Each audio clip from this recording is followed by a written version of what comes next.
كان محمد أبا أحد من رجالكم ولكن رسول الله وخاتم النبيين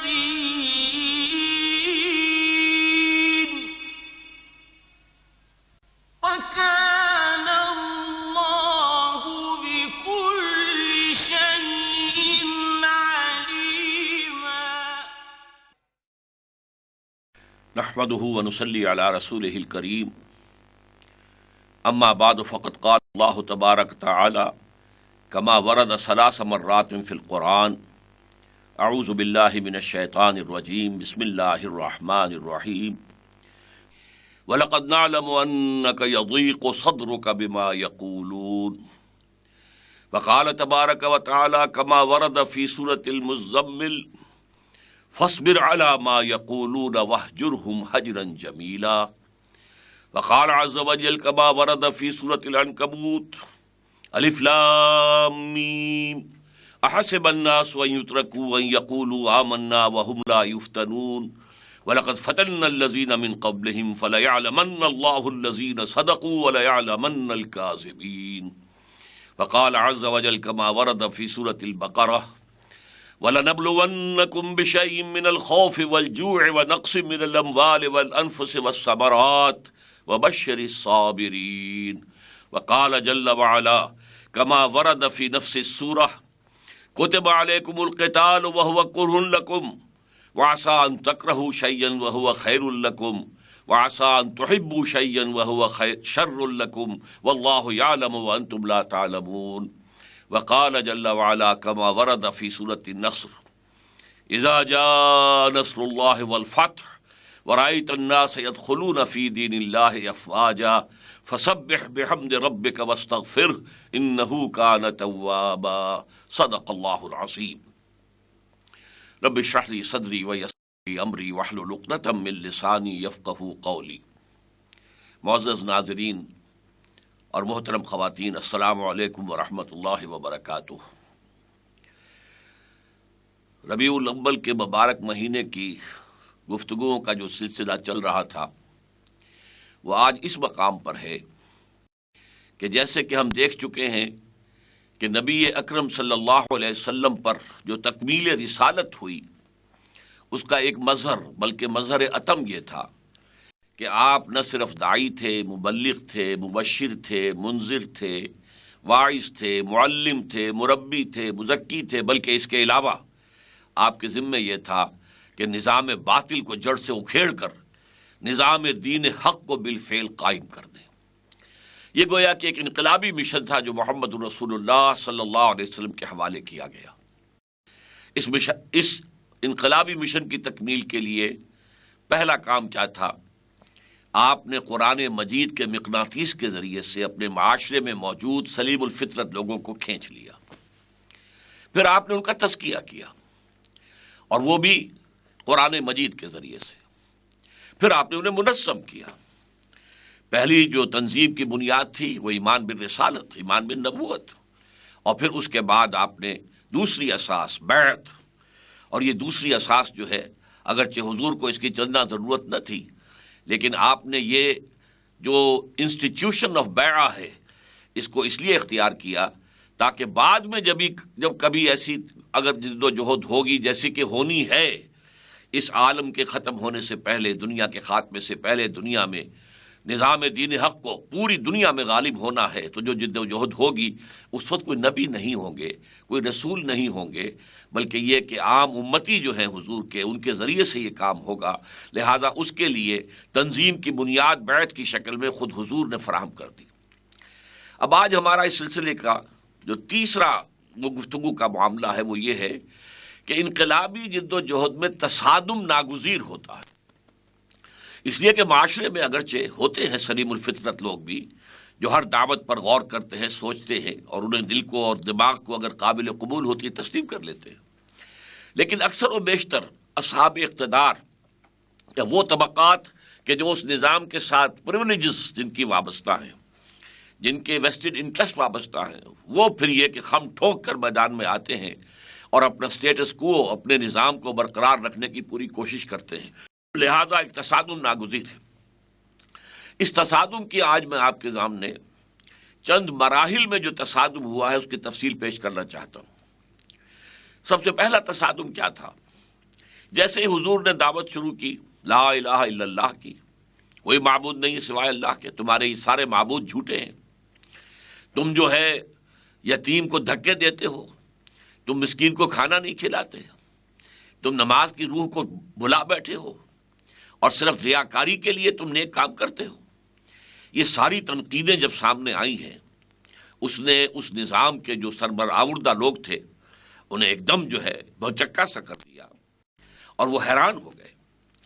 اور ان کا پہلا رد عمل کیا تھا کہ اس کو محمد کو صلی اللہ علیہ وسلم فداہ آباؤنا و امہاتنا چٹکیوں میں اڑاؤ۔ چنانچہ کہنا شروع کیا گیا یہ پاگل ہو گئے، ان کا دماغ خراب ہو گیا، یہ مجنون ہو گئے، ان پر جن کا سایہ ہو گیا، یا یہ کہیں سے سحر سیکھ کر آ گئے، ساحر ہو گئے، یا سحر زدہ ہیں، مسحور ہیں۔ یہ بھی کہا گیا انہوں نے ایک عجمی غلام اپنے گھر میں کوٹڑی میں بند کیا ہوا ہے جو پچھلی کتابوں کا عالم ہے، تورات اور انجیل کا، اس سے یہ ڈکٹیشن لیتے ہیں، آ کر ہم پر دھوس جماتے ہیں کہ یہ مجھ پر وحی آئی ہے۔ آپ کو کذاب تک کہا گیا، ساحر کذاب۔ یہ ساری وربل پرسیکیوشن، زبانی ایذا رسانی تھی صرف ابتدا میں۔ ابھی وہ نہیں سمجھے تھے کہ واقعتاً یہ مشت غبار جسے ہم سمجھ رہے ہیں تو بڑا طوفان بن جائے گا۔ انہوں نے سمجھا تھا کہ اگر جو ول ہے، قوت ارادی ہے محمد کی صلی اللہ علیہ وسلم، اسے کل کر دیا جائے، قوت ارادی کو ختم کر دیا جائے تو یہ ساری چیز ختم ہو جائے گی۔ لہذا اس وقت جو بھی لوگ ایمان لائے تھے حضور پر، ان سے کوئی تعرض نہیں کیا گیا، انہیں مارا نہیں گیا، پیٹا نہیں گیا۔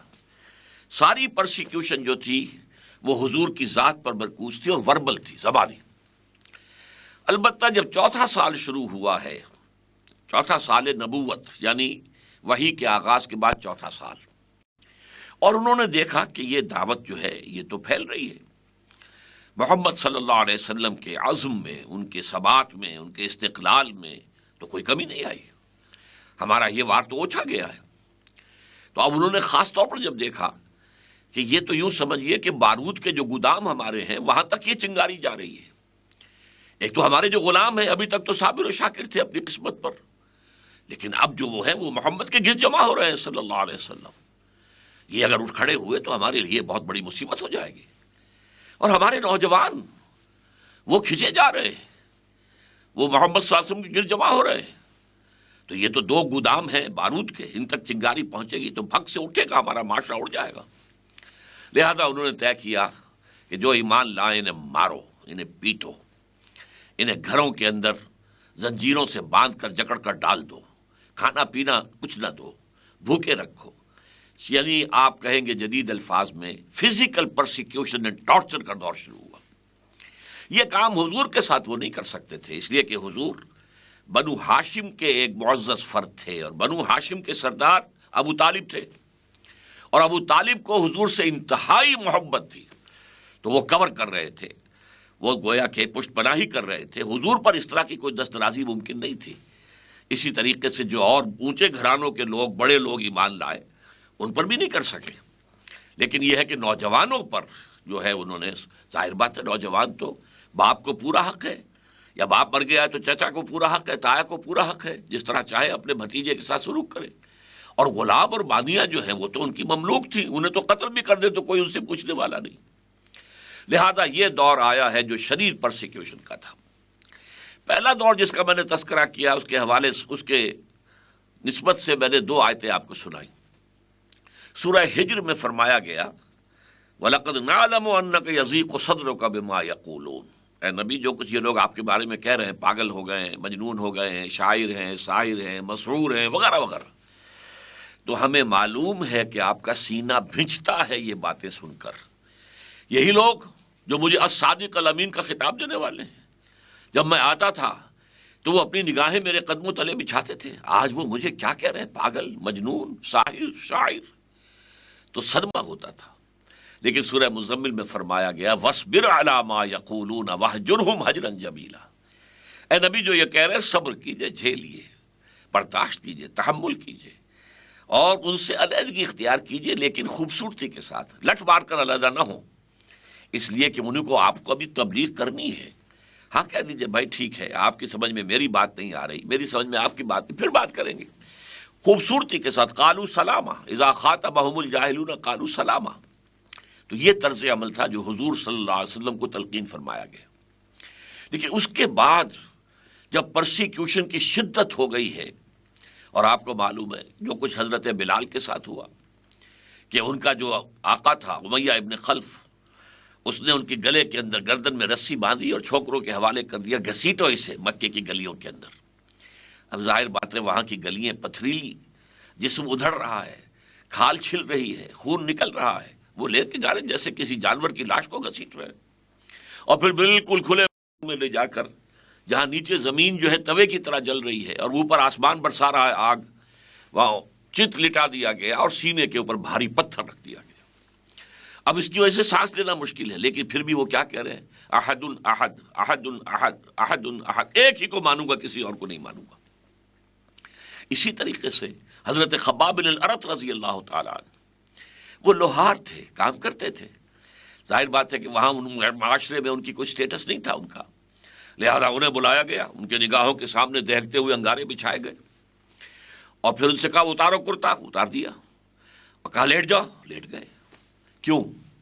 اس لیے کہ حضور کا حکم یہ تھا کہ چاہے تم پر کتنا ہی تشدد کریں، تم جوابی کارروائی نہیں کرو گے، تم ہاتھ نہیں اٹھاؤ گے، تم اپنے دفاع اور تحفظ کے لیے بھی ہاتھ نہیں اٹھاؤ گے۔ اسے بعد میں کہا گیا سورہ نساء میں کہ تمہیں ایک زمانے میں حکم تھا کفو ایدیکم، اپنے ہاتھ روک کر رکھو، بندے رکھو، کوئی جوابی کارروائی نہیں، لہذا وہ لیٹ گئے۔ اب آپ خود سوچئے کہ جس شخص کو یہ معلوم ہے کہ یہ مجھے زندہ بھوننے لگے، کباب بنانے لگے ہیں، اگر اس سے اجازت ہوتی تو ایسا ڈیسپریٹ انسان 2-4 آدمیوں کو مار کر مرتا، اجازت نہیں ہے۔ یہ ڈسپلن تھا جو محمد رسول اللہ سکھا چکے ہیں، سموتات اسمعوا واطیعوا، لہذا وہ لیٹ گئے، پشت کی جو ہے کھال جلی، چربی پگھلی، اس سے وہ انگارے ٹھنڈے ہوئے۔ اسی کے ضمن میں واقع آتا ہے، یہی خباب بن الارت رضی اللہ تعالیٰ عنہ اس کے راوی ہیں، حضور کی خدمت میں حاضر ہوئے، اور حضور اس وقت خانہ کعبہ کی ایک دیوار کے سائے تلے آرام کر رہے تھے، اپنی چادر اپنی سر کے نیچے رکھ کر۔ یہ لوگ پہنچے فریاد لے کر، اے نبی دیکھیے اب ہمارے لیے یہ پرسیکیوشن ناقابل برداشت ہو رہی ہے، یہ پرسیکیوشن جو ہے یہ ہمارے برداشت کے سے زائد ہو گئی ہے۔ اللہ تدعو لنا، کیا آپ اللہ سے ہمارے لیے دعا نہیں کرتے کہ اللہ تعالیٰ جو ہے اپنی مدد بھیجے، ان لوگوں کے ہاتھ شل کر دے، ان پر عذاب جو ہے آ جائے۔ حضور اس وقت اٹھ کر بیٹھ گئے اور کسی قدر ناراضگی کے اظہار کے ساتھ فرمایا، خدا کی قسم تم جلدی مچا رہے ہو، تم سے پہلے تو ایسا بھی ہوتا تھا کہ کسی ایمان کا دعویٰ کرنے والے کو گڑھا کھود کر دھڑ اس کے اندر جو ہے وہ اس کے گاڑ دیتے تھے اور سر کے اوپر آری رکھ کر چیرنا شروع کرتے تھے اور پورے جسم کو 2 حصوں میں تقسیم کر دیتے تھے، وہ برداشت کرتا تھا۔ ایسا بھی ہوتا تھا لوہے کی کنگھیوں سے ہڈیوں کے اوپر سے گوشت نوچ لیا جاتا تھا، ایسا بھی ہوتا تھا کہ زندہ آگ میں جلائے گئے۔ یہ تو پوری قرآن مجید میں ایک صورت موجود ہے کہ جس میں اصحاب الاخدود کہ جنہوں نے اہل ایمان کو، موحدین کو جلایا زندہ آگ میں، تو آپ نے فرمایا کہ تم ان صبر کرو، جھیلو، برداشت کرو، ایک وقت وہ آ جائے گا کہ جب کہ ایک سوار صنعت سے حضر موت تک جائے گا اور اسے اللہ کے سوا کسی کا خوف نہیں ہوگا، لیکن ابھی وقت ہے، اللہ ابھی تمہیں آزما رہا ہے۔ اسی وقت یہ آیات نازل ہوئیں جو میں نے آپ کو سنائی، الف لام میم، سورہ عنکبوت کے آغاز میں، احسب الناس ان یترکوا ان یقولوا آمنا وهم لا یفتنون، کیا لوگوں نے یہ سمجھا تھا کہ وہ صرف یہ کہنے پر کہ ہم ایمان لے آئے چھوڑ دیے جائیں گے، چھوٹ جائیں گے، جہنم سے بھی نجات ہو جائے گی؟ وَلَقَدْ فَتَنَّا الَّذِينَ مِن قَبْلِهِمْ، اور ہم نے تو سب ان سے پہلے جو لوگ بھی آئے ہیں اس راستے پر، ہم نے ان کو آزمایا۔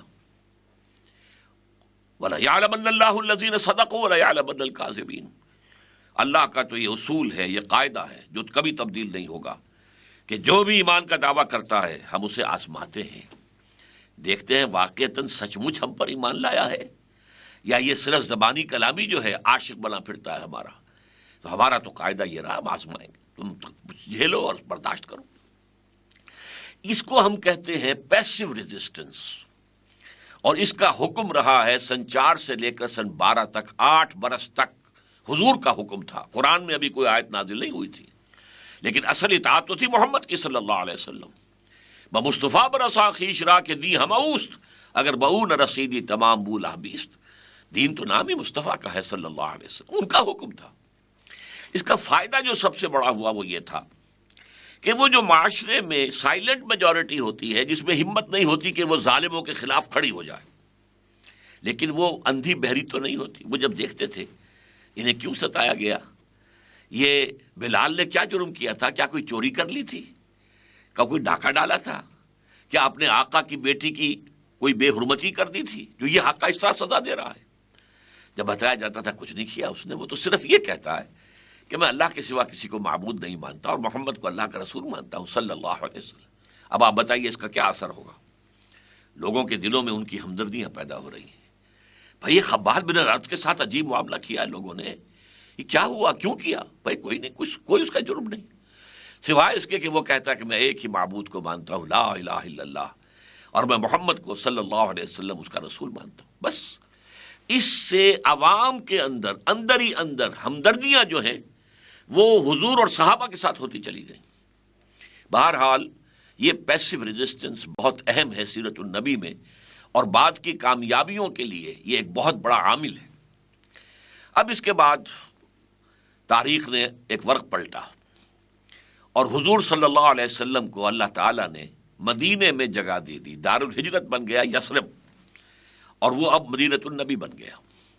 اگرچہ حضور بنفس نفیس وہاں دعوت کے لیے نہیں پہنچے، مدینے کی طرف سے کھڑکی کھلی، اور پہلے سال وہ 10واں سال تھا غالباً، جو نبوی کے 7 آدمی ایمان لے آئے خزرج کے.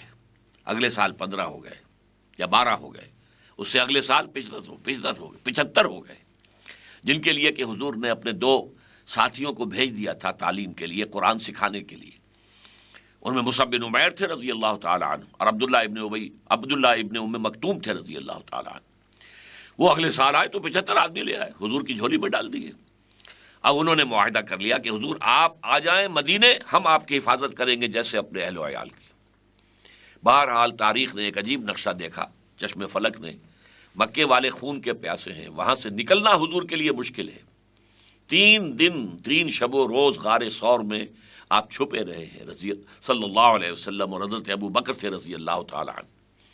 اور اس کے بعد بھی جیسے شکاری کتے ہوتے ہیں ایسے ہی کھوجی پھر رہے تھے، کیونکہ اعلان کر دیا گیا تھا جو محمد کو زندہ یا مردہ لے آئے صلی اللہ علیہ وسلم اسے 100 اونٹ ملیں گے. ادھر مدینے میں استقبال کی تیاریاں ہو رہی ہیں، کوئی 300 میل کا فرق ہے صرف، اور وہاں پر لوگ بار بار آ کر روزانہ آتے ہیں، صبح سے شام تک انتظار کرتے ہیں کہ حضور کب پہنچے. تو وہاں پر وہ آپ کا داخلہ جو ہو رہا ہے وہ بے تاج بادشاہ کی طرح ہو رہا ہے. لہٰذا اب یہاں مدینے سے جہاں اللہ تعالیٰ نے تمکن عطا کر دیا حضور کو، آپ کو ایک حیثیت عطا کر دی، آپ بے تاج بادشاہ بن گئے، تو اب آپ نے یہاں سے کفر اور شرک اور نظام باطل کے خلاف اقدام شروع کیا.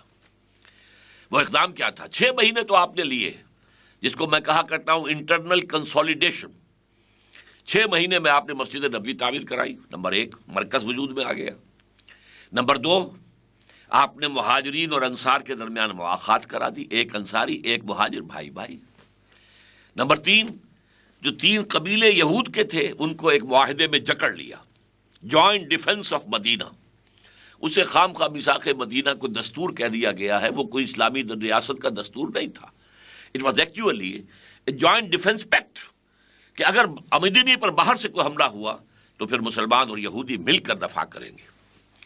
اور یہ 3 کام کرنے کے بعد پھر آپ نے اب گویا کہ اقدام شروع کیا ہے. وہ اقدام کیا تھا؟ آپ نے چھوٹے چھوٹے دستے بھیجنے شروع کر دیے، تاکہ جو کاروان روٹ تھا جس پر کہ یہ سمجھیے لائف لائن تھی قریش کی، تجارت ہی ان کا ذریعہ معاش تھا. شام کی طرف جاتے تھے، بدر سے گزرتے تھے. بدر مکے سے 200 میل ہے یا اس سے بھی زائد، اور مدینے سے 70-80 میل ہے. تو گویا کہ یہاں انٹرسیپٹ کیا جا سکتا تھا ان کے قافلوں کو. اسی طریقے سے جنوب میں یمن کی طرف جاتے تھے تو پھر وہ طائف سے ہو کر گزرتے تھے. تو مکے اور طائف کے درمیان نخلا کی وادی میں بھی آپ نے ایک چھوٹا سا چھاپا مار دستہ بھیج دیا، یہ ثابت کرنے کے لیے we are very much here now. اب وہ گویا کہ ایک طرح کا اکنامک بلاکیڈ ہو گیا مکے والوں کے لیے کہ ان کا جو شاہراہ تھی جس سے وہ تجارت کرتے تھے، اب تک تو کوئی انہیں تھریٹن نہیں کرتا تھا اس پر. اب وہاں معلوم ہوا کہ محمد صلی اللہ علیہ وسلم اور ان کے ساتھی اب موجود ہیں. یہ اکنامک بلاکیڈ. اور دوسرا یہ کہ حضور بھی یہ جو 8 مہم میں ہیں ان میں سے 4 میں حضور خود بھی گئے، اس لیے انہیں 4 غزوات کہتے ہیں. ان میں آپ جہاں بھی گئے وہاں کے لوکل قبائل سے آپ نے معاہدہ کر لیا. وہ سب کے سب پہلے حلیف تھے اور تابع تھے قریش کے. اب یا تو اس قبیلے نے حضور سے معاہدہ کر لیا ہم آپ سے آج سے آپ کے ساتھی ہیں، یا یہ کہا کہ صاحب ہم نیوٹرل رہیں گے، نہ ہم آپ کے خلاف قریش کی مدد کریں گے نہ قریش کے خلاف آپ کی مدد کریں گے. ان دونوں کا نتیجہ کیا تھا کہ جو حلقہ اثر تھا، سیاسی اثر و رسوخ قریش کا، وہ کم ہو رہا ہے. The zone of influence, political influence of Quraysh was diminishing. اس کے بعد جو ہے تنگ آ کر 1000 کا لشکر لے کر ابو جہل نکلا ہے. ادھر سے حضور نکلے ہیں صحابہ اکرام کو لے کر، اور بدر میں پہلی جنگ ہو گئی. پہلا مقابلہ ہوا 313 کا 1000 کے ساتھ. یہ تقریباً نہتے اور وہ کیل کانٹے سے لیس. یہاں 2 گھوڑے وہاں 100 گھوڑے، یہاں 70 اونٹ وہاں 900 اونٹ. یہ صورتحال، لیکن اس میں اللہ تعالیٰ نے فتح عطا فرما دی. یہاں سے آخری دور شروع ہو گیا تصادم کا، اور وہ ہے قتال فی سبیل اللہ. لہذا قرآن مجید میں پھر اس کو جب فرض کر دیا گیا اور اس پر کچھ مسلمان کسمس آئے، خاص طور پر جن میں کچھ نفاق کے جراثیم تھے، انہوں نے کہا کہ جنگ کی کیا ضرورت ہے، ہم صرف دعوت و تبلیغ کرتے رہیں تو اگر گڑ دے کر مارا جا سکتا ہو تو زہر کائے کو دینا ہے. ان منافقین نے کہا ابھی کوئی آیت تو اتری نہیں ہے قتال کی. تو سورہ محمد نازل کر دی اللہ نے تاکہ ان پر حجت قائم ہو جائے. اسے سورہ محمد بھی کہتے ہیں صلی اللہ علیہ وسلم، اور سورہ قتال بھی کہتے ہیں. بہرحال جو لوگ بھی تھے جن کے اندر ایمان کی کمزوری تھی یا خدا نہ خواستہ نفاق کے جراثیم میں پل رہے تھے، انہوں نے جب اعتراض شروع کیے تو اللہ تعالیٰ کی طرف سے کھل کر بات آ گئی. کتب علیکم القتال وہو کرہ لکم. دیکھو مسلمانوں، تم پر اب جنگ فرض کر دی گئی ہے اور وہ تمہیں بہت بھاری لگ رہی ہے، ناپسند ہے، جان کا خطرہ ہے. عسیٰ ان تکرہوا شیئا وہو خیر لکم. جان لو تمہارے ایمان کا تقاضا ہے کہ یہ مانو کہ ہو سکتا ہے تم کسی چیز کو ناپسند کرو، حالانکہ اسی میں اللہ کی طرف سے تمہارے لیے خیر آ رہا ہو. وعسیٰ ان تحبوا شیئا وہو شر لکم. اور یہ بھی ممکن ہے کہ تم کسی چیز کو پسند کرو حالانکہ وہ تمہارے لیے شر ہے. واللہ یعلم وانتم لا تعلمون. اللہ جانتا تم نہیں جانتے. بہرحال محمد الرسول اللہ والذین معہ، جنہوں نے 13 برس یا 12.5 برس مکے میں جہاد کیا تھا قرآن کے ساتھ، جہاد بالقرآن، قرآن کی دعوت، لوگوں کو دعوت تک پہنچانا قرآن کے ذریعے، لوگوں کا تربیت تزکیہ قرآن کے ذریعے سے، اور وہ ڈٹے رہے تھے، ہر طرح کی پرسیکیوشن کو برداشت کیا تھا. اب وہ میدان جنگ میں آئے، ایک کے بعد دوسری، دوسری کے بعد تیسری جنگوں کا سلسلہ 6 برس تک جاری رہا ہے. It was a continuous war. یہ تو بیٹلز کہلاتی ہیں، battle of Badr, battle of Uhud, battle of the trenches. یہ بیٹلز ہیں، لڑائیاں ہیں. جنگ جو ہے وہ تو مسلسل تھی، اور ان بڑی جنگوں کے درمیان اور چھوٹے چھوٹے غزوات بے شمار ہوئے. لیکن یہ کہ جب یہ 6 سال کے عرصے میں چونکہ پوری تیاری کر کے محمد رسول اللہ نے یہ اقدام کا فیصلہ کیا تھا، آپ کے پاس ایسے جانثار تھے کہ جو اپنی جان دے دینے کو سب سے بڑی کامیابی سمجھتے تھے. اس لیے کہ شہادت مطلوب و مقصود مومن نہ مال غنیمت نہ کشور کشائی. انہیں تو شہادت کی موت پسند تھی. لہٰذا اللہ تعالیٰ نے کامیابی عطا فرمائی. پہلی کامیابی صلح حدیبیہ کی شکل میں ہوئی، اور پھر اس کو تو خیر لوگوں نے کامیابی نہیں سمجھا، لیکن اللہ نے فرمایا انا فتحنا لک فتحا مبینا. یہ در حقیقت فتح خیبر اور اس کے بعد فتح مکہ کی یہ تمہید تھی جو صلح حدیبیہ کی شکل میں ہوئی ہے. اور اس کے بعد آپ کو معلوم ہے وہی اللہ کا بندہ، اللہ کا رسول جو بڑی مشکل سے جان بچا کر مکے سے نکلا تھا، 6 سال بعد، بدر کے 6 سال بعد اور ہجرت کے 8 سال بعد رمضان سن 10 ہجری کے اندر اور 10 ہی تاریخ تھی، وہ مکے میں داخل ہوا ہے 10,000 اپنے جانثاروں کے ساتھ۔ جہاں الحق و زہق الباطل ان الباطل کان زہوقا، حق آ گیا، باطل چلا گیا۔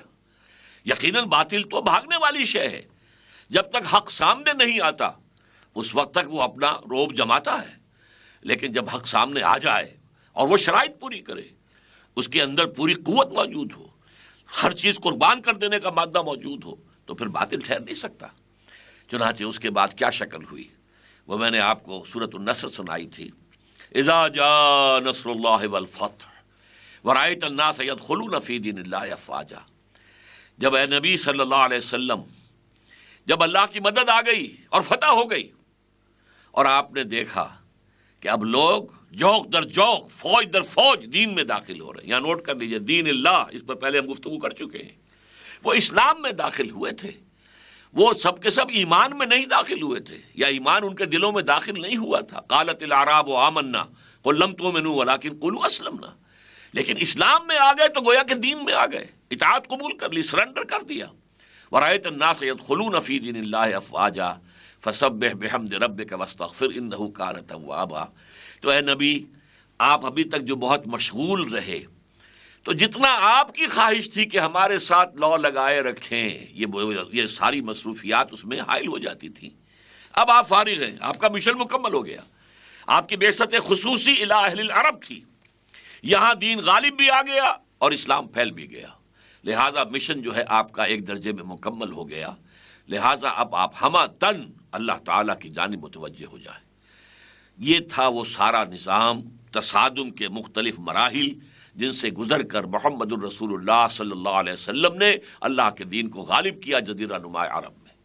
بارک اللہ لی ولکم فی القرآن العظیم ونفعنی وإیاکم بالآیات والذکر الحکیم۔